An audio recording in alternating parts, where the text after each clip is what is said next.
We all know that the CCP bans books, but now it's also cooking the books. Take real estate. According to government figures, new home prices have slipped just 2.4%. That's according to the CCP. But data from private sources tell a different story. Existing home prices have fell by at least 15% in areas like Shanghai and Shenzhen, and the city of Guangzhou saw a price drop of about 25%. Ms. Stevenson-Yang, one very humorous part of your past statements include the following. You said, quote, "When you go around and meet state-owned industry people, everybody laughs at the national statistics. So I don't know why foreigners believe them." Ms. Stevenson-Yang, when it comes to official PRC government statistics, you noted in your testimony that numbers are often distorted in order to reach goals. They're goal-driven. That combination of factors right now, a serious real estate crisis involving vast amounts of debt, and a government that misleads the world about basic economic facts, poses a serious threat to the global economy.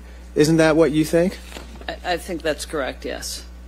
Now, Mr. Clayton, I wanted to bring your attention to a very interesting headline that we saw in the Wall Street Journal. Can you put that graphic up? It says, "China's economy isn't ailing, it's evolving. IPO lawyers told to watch their language." This is by the Chinese Communist Party. It's not just the CCP's official government data that's made up. They're requiring companies to tell tales to their own investors. Regulatory Commission, their version of the SEC, which you led formerly, recently convened a group of Chinese law firms and ordered them to not disclose risks to investors that paint the CCP in a negative light.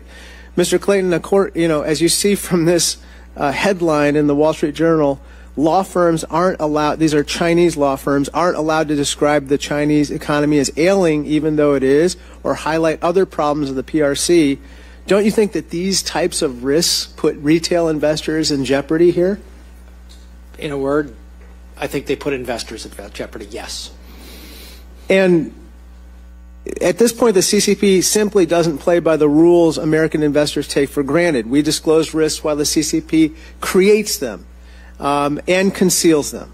We value human rights while the CCP violates them and then expects us to fund those very companies facilitating those violations, which I pointed out before.